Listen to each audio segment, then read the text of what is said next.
Hey guys, my name is Elizabeth and welcome back to my channel. If you're new here, please subscribe. I like to make gardening videos as well as the occasional houseplant video. I am a beginner gardener and a beginner homesteader, so we've got a small vegetable garden in our backyard and we have a couple of chickens as well. As I'm learning in those areas, I'm hoping that I can continue sharing videos and content and what I'm learning. I had a different introduction filmed for today's video, but I wanted to be real with you guys for a second and talk about what my experience has been so far in trying to create content. Everything I'm doing is on my phone. I film the videos and I edit them on my phone. I export and upload to YouTube from my phone. And I kept running into storage issues, which everybody knows is a very frustrating issue to have. I received a hand-me-down MacBook from my parents, and so I started uploading everything to the computer and then editing on the computer. This worked for one video.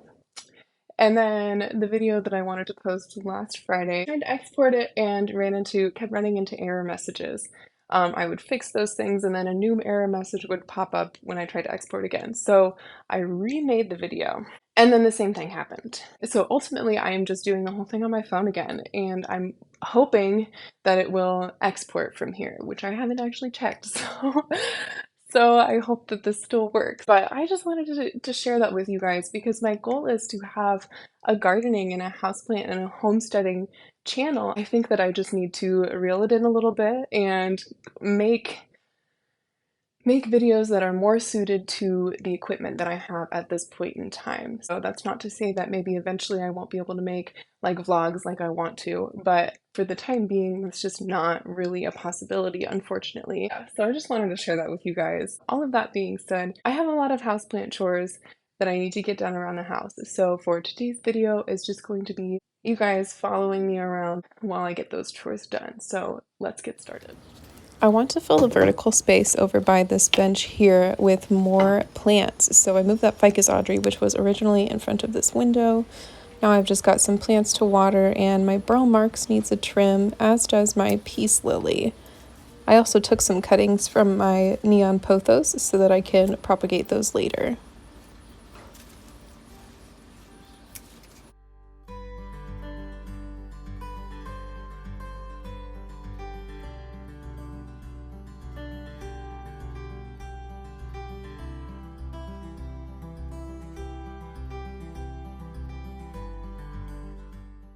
I moved the ficus around a couple of times just so I could get it in the perfect spot, and then I removed the plant stand actually and put it back in the corner where it originally was, and I'm going to put my peace lily there instead.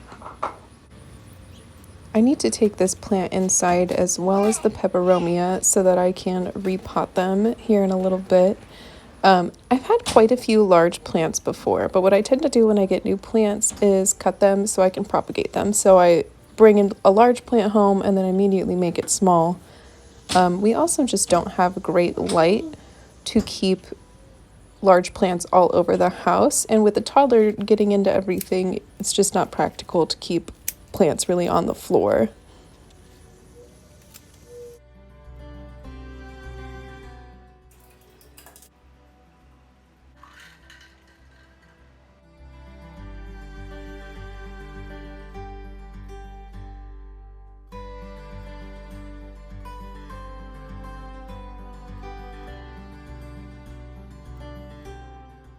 But I'm going to remove all of the plants and knickknacks that are on this windowsill and the shelf so that I can wipe it down really well. There's just like dirt and water stains from normal wear and tear of houseplant keeping. I'm also going to rearrange when I put my plants back. To be honest, my collection feels kind of small right now. So a few years ago, I started to grow plants and I had a large collection that was ever expanding. I would come home with new plants constantly. The summer, which this must have been 2021, that summer we had a huge fungus gnat infestation. It was crazy, and it carried into the fall as well. So I decided that I was going to treat all of my plants in one fell swoop. I gathered all of them up and took them out onto our deck, and I treated them with mosquito bits and like mosquito bit tea, expecting kind of that if there were any live fungus gnats, they would They would just leave the soil once it got wet, and then I would leave them out overnight, bring them in the morning.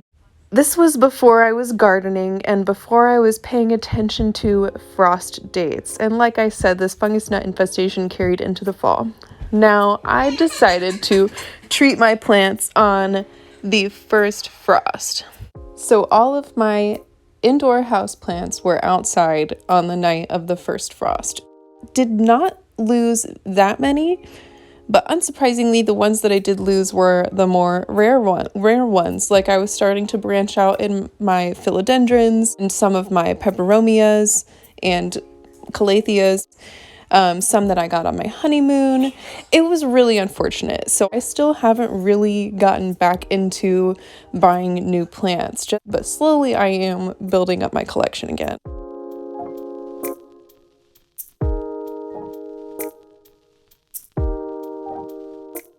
I put my plants back, and I'm going to end up storing a lot of the knickknacks that were on the shelf and the windowsill here.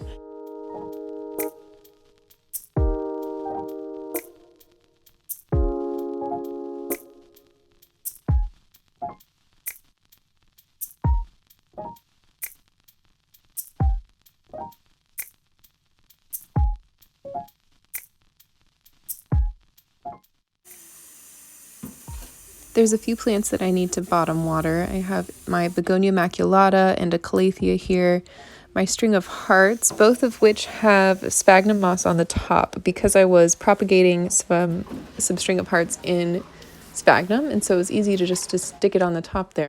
I'm also putting a peace lily in here that needs a good drink, and my watermelon peperomia. This philodendron micans is also in a basket that's got a liner, so I like to water it, and then I know that it's also soaking up some water, as well as the syngonium, because that's sitting in a watering tray.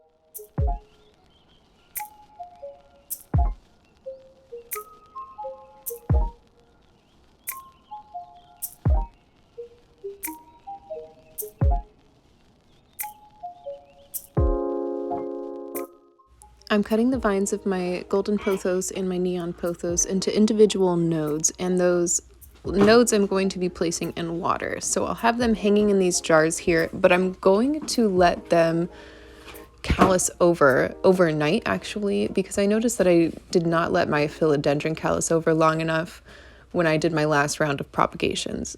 Actually didn't fill them until the following night. So they were out in the air for at least 24 hours, and we'll see if I have a higher success rate doing that.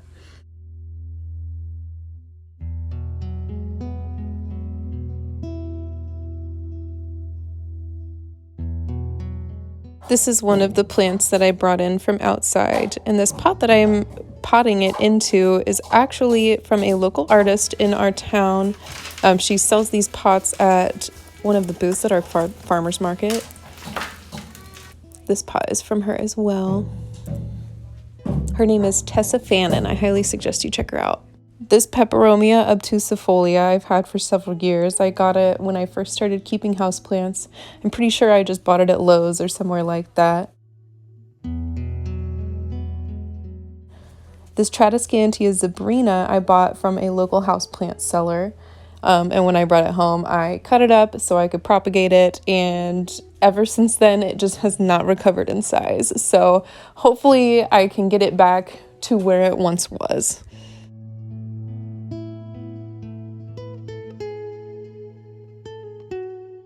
Give them a good old bottom watering in this watering tray, and then I will put a couple of them back outside and keep a couple inside.